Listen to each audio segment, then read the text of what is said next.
What up, people? It's me, Manny, and happy belated 2024, a leap year and an election year. Oh, f me. Instead of partying like it's the glorious year of 2020, let's take it back 30 years ago to 1994, the year that Jim Carrey became a household name with 3 back-to-back-to-back hits. And it all started with this movie, Ace Ventura: Pet Detective, one of the most quotable movies of all time. Alrighty then. Anyways, it was one of my favorite movies when I was younger, but how does it hold up today in 2024, you ask? Well, let's discuss.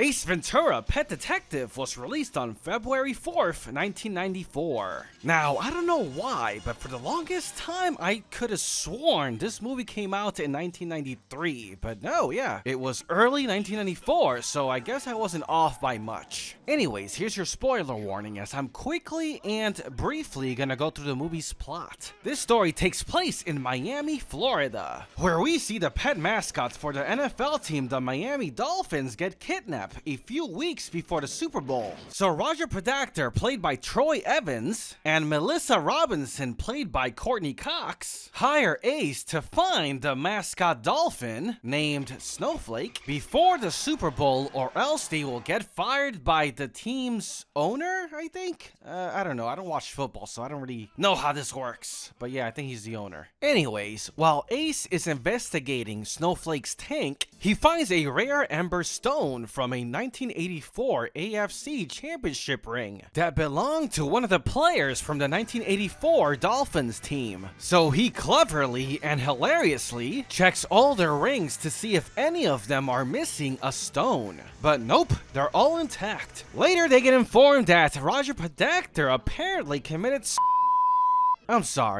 unalived himself. But Ace proves that he was murdered.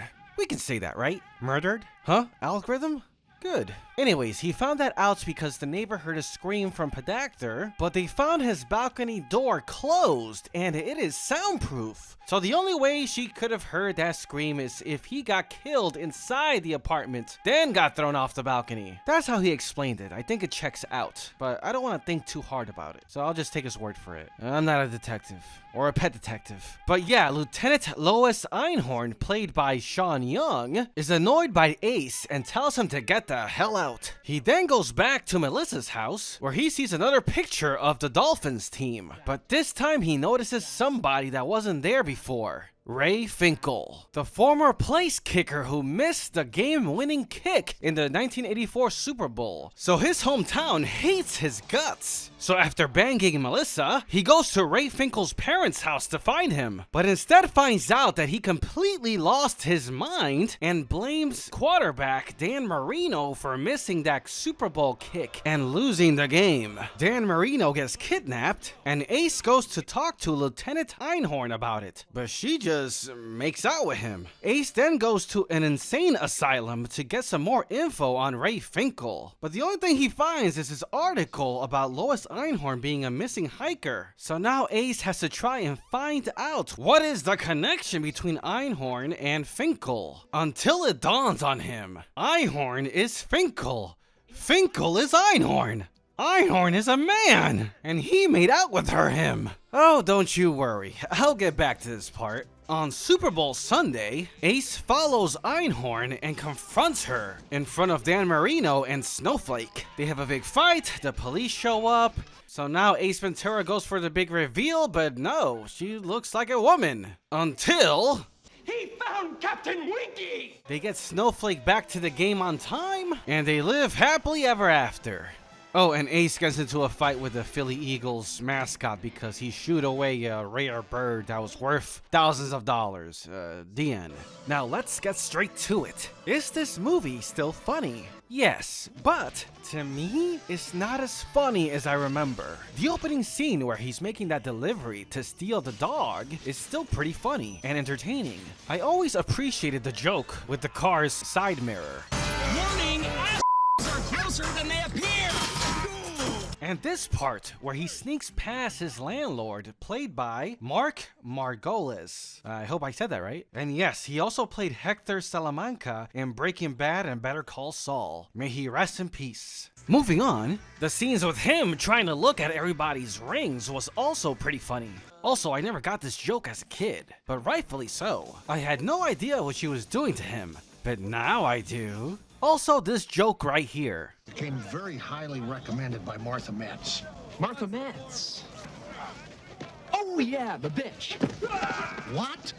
Pekingese, hyperactive, lost in Highland Park area. She was half dead when I found her. I get it now. He thought he was talking about this lady. Another thing that confused me as a kid was that I thought Melissa and Ace were brother and sister, so I thought it was gross when they kissed. And it's all because of this scene right here where she says, "Now, who is it that you'd like us to have a look at?"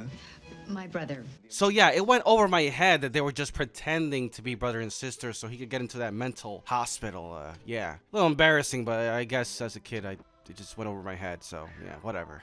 But other than that, I only had a few laughs here and there. And yeah, there's just a lot of jokes here that did not age well and are just cringy. The Ace Ventura character is just so over the top and exaggerated. It's like, it just feels embarrassing. Him talking out of his ass and doing those stupid movements in the party, or him in the dolphin tank. The seafood wasn't funny, it's just gross. Like, some of these just feel forced and random. Cause why will you do all these things that will bring attention to you when you're trying to be low-key in this investigation? And sure, maybe I'm looking too deep into it, but I know why this stands out so much. It's because Jim Carrey's cartoonish and over-the-top tone really stands out because of how serious everything else around him is. Everyone else in here is playing it straight, and the music too at times feels like a straight-up serious TV cop drama. They made the world here feel so serious that when this part came up here,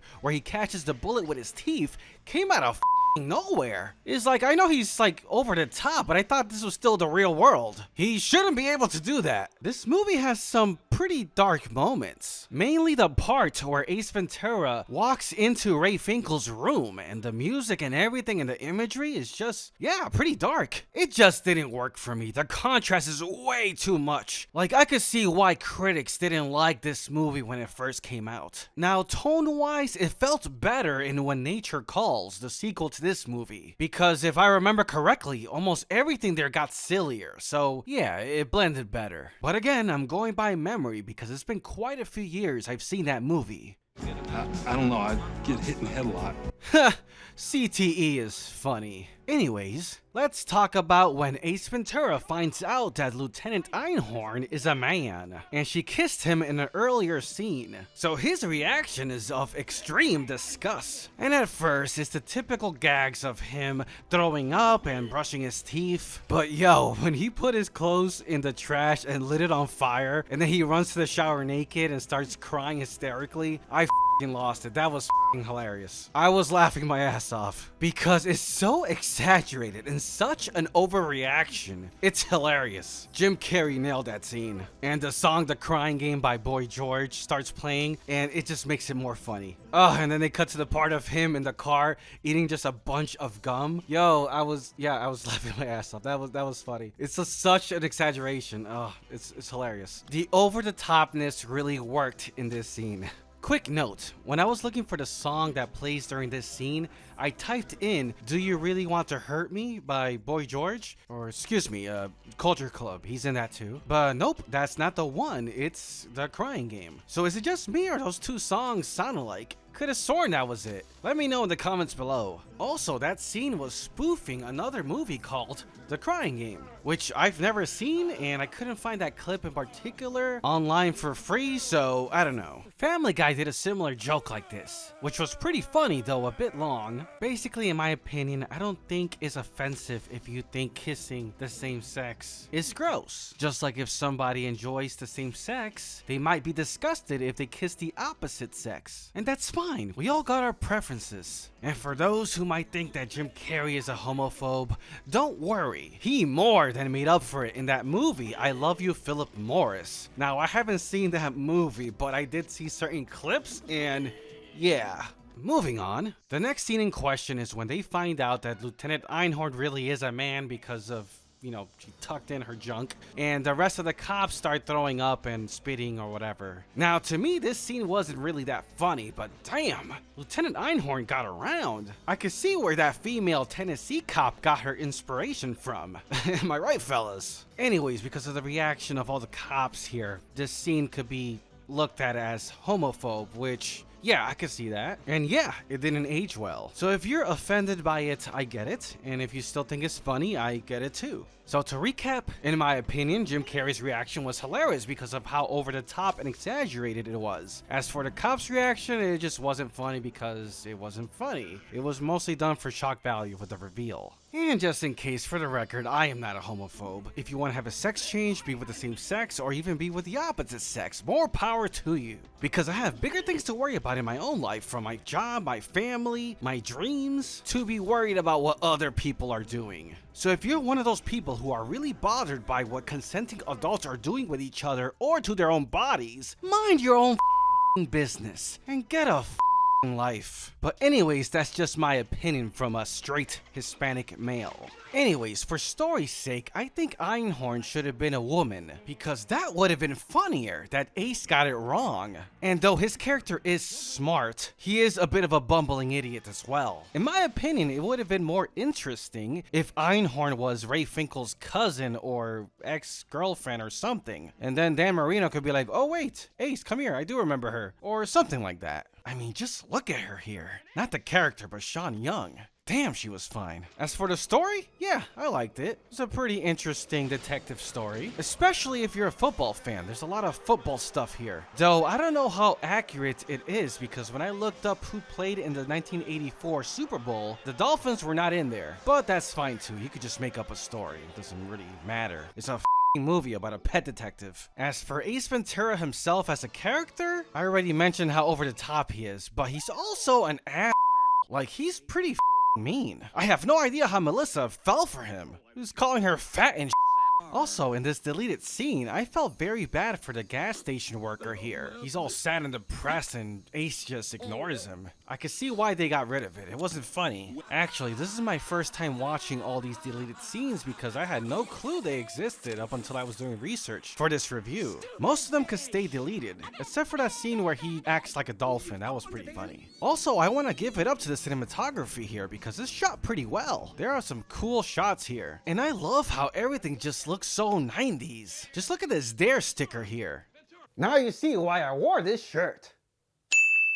Nothing like a failed anti-drug campaign to get you nostalgic over the 90s. Also, the quality of this Blu-ray disc is very good. They did a great job with this transfer. I won't need to rush to get a 4K copy anytime soon. Also, the Blu-ray had a few episodes of the Ace Ventura cartoon, which I knew existed but I never watched when I was a kid. It doesn't look that impressive, so I don't have much to say about it, except they have the word dick in here. I thought that was a cuss word. You couldn't say that in cartoons for kids. Whatever. So yeah, this is not Jim Carrey's best movie, but this was never my favorite Jim Carrey movie even when I was younger. So to me, it did not age very well, but it's still a very decent movie. Though it's out of place in a lot of moments, Jim Carrey's energy here shines, as he goes into this role 1000%. The movie is also extremely quotable. Like a glove?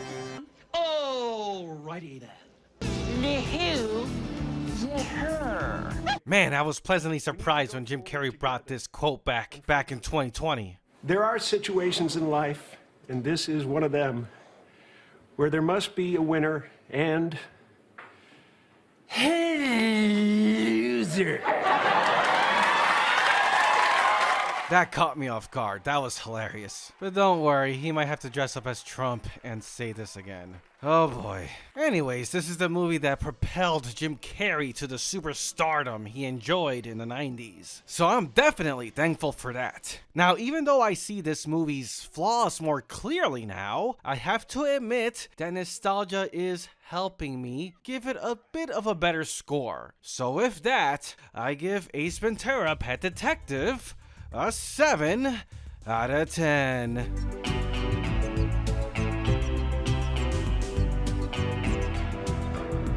Well, there you go. Those are my thoughts on Ace Ventura: Pet Detective. no need to repeat myself, though I am curious, what do you think? Please comment below and let me know. And if you enjoyed this video, please give it a like and share it. Also subscribe to my page to keep up with all the latest videos from me. Now with that, this has been a review of Ace Ventura Pet Detective, just cuz. See, I can be quotable too. Einhorn is a man! Oh my God! Einhorn is a man!